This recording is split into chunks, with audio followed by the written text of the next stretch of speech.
Hi guys, my name is IQNZKX Ninja. Welcome back to another video on the new Siege channel I bring into YouTube. Before we get into today's video, I would like to give a massive thank you for almost 75 views in the first video. I know it's quite a small milestone, almost 100 views, but that's something big for someone who just started this channel. So thank you guys so much for that. But today, we're not going to be doing anything about renown. We're going to be talking about operators in this game. I'm going to be creating a series in the thing called Operator Breakdowns, where basically I'll be giving my personal tips and tricks and loadouts for certain operators in the game. I'm hoping to cover all of them eventually, but it will take a while, including that new operators again introduced every season. So today we're going to be looking at the attacker Maverick, as you can see from the title. We'll go through his loadout, and then we'll discuss the quickest or the most effective way for his breaching torch.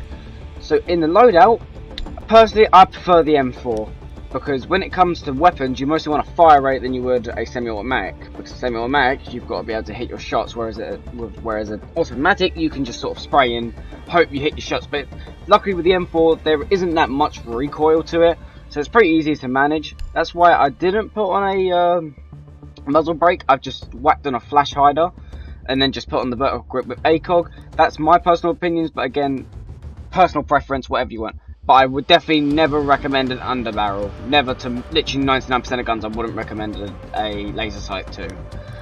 Then the AR-15, again, I've never actually used this weapon in game. I think I might have used it once or twice, but again, I would only recommend the default ones for it. And again, but I would recommend no underbarrel, as enemies can still see it and they'll know if you're there or not. So that's why I don't really recommend it, because to be honest, you don't really need to hit fire in this game. It's better to actually ADS and look.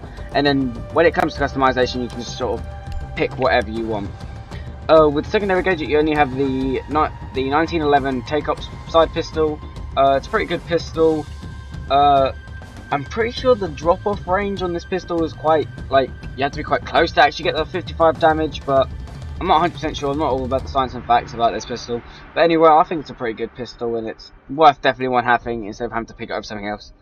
And then when it comes to secondary gadgets, I would recommend the Claymore more than the stun grenades. But either one sort of works with you, your playstyle, or depends on what map you are. Because a Claymore would probably, something like stuns might work a bit more on like Chalet or something like that. Whereas like, I don't know, a Claymore might work a bit better on Border or something like that. So it sort of depends your playstyle, but most of the time I would pick a Claymore over the stun grenades. So let's get into his actual gadget, which is the breaching torch. The breaching torch is able to make little holes in reinforcements, which is very handy, but it is also very quiet, which also sort of gives the sort of effect of stealth about him. He's quite a stealthy operator. So that also works in well with his 3 speed 1 armor, where personally I think his difficulty is a 2, that is reasonable. But we'll get into that in a second of why I'm making this wave, because some people do make a lot of mistakes when it comes to Maverick. So I'm going to go into a quickly terrorist hunt, and I'm going to show you the most effective way to use like his sort of low torch thing. Right guys, right, so I'm going to be showing on this. I'm sorry it's a bit in terrorist hunt, it's a bit awkward, whereas I haven't got anyone to do it in a custom game, whereas you only need 2 people for that. But anyway, most people would try and make a massive hole out of this thing to climb through. That is not effective, because it will absolutely screech through your blowing torch. It will absolutely dominate through it, and you won't have enough for what it's actually properly used for. The best way to do it, make little holes in reinforcements, where it's little holes and you can sort of peek through like that and shoot at the enemy. That's probably the most effective way to do it. Whereas if you try and make a big hole like this, look, it would take for absolute ever, and it would take too long. Take way too long. Where also you're also very vulnerable from anywhere above, unless you've got teammates with you. It puts you at a very high risk, where if you're putting little small holes across the reinforcement, it's leaving you less sort of like exposed, and more of giving you more information and be able to sort of make little lines of sight throughout the thing. The second way to do it, or another way to do it, isn't straight ahead like this, because if you're doing it and they see it, they're going to shoot you straight through it. So the best way to do it is going to the side, whereas if you're doing this on a reinforcement, if they shoot through it, you've still got protection on either side. Works anyway. If I'm going like this, imagine this is all reinforced. I've got protection. Whereas if they shoot through that, they can't hit me as I'm behind a reinforcement. So that is another way to effectively use his blowtorch in this sort of way. Again, if you were going to, let me pick up this claymore real quick.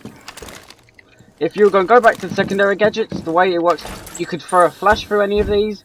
And also, another quick cheeky way to do it is placing a claymore through it. So if they're on the other side, claymore goes straight through it. So you can catch any anchors off guard. Anyway guys, I hope you enjoyed that sort of little demonstration, or little, like, not project, but you know what I mean, like a little visual representation of what I mean for when I say the best way to use Maverick's blowtorch, and the most effective way without either harming yourself or even harming your teammates if they get in the way of your sort of little Maverick holes. I do feel like I could put a little bit more information in, but I don't think it's necessary for the video, so that's why I'm not going to put any of it in. But yeah guys, this is my first operator breakdown video. Let me know if you guys enjoyed it and if it went well. If you got any useful tips out of it, if you wanted me to add any more information, if you think I could have added in, I don't know, some extra like tips, or I don't know, so maybe like the guns wasn't like maybe the most effective ones to use. Please let me know in the comment down below, and also put in the comments below what operator you'd like to see next for the next operator breakdown video, which should be coming soon, hopefully. Instead of having to wait the whole 2 weeks, I might be able to get one out within the next week or so, maybe even less. So yeah, thank you guys for watching this first operator breakdown video. Like and subscribe, share, and yeah, just thank you for watching. Like and subscribe, and I'll see you guys whenever.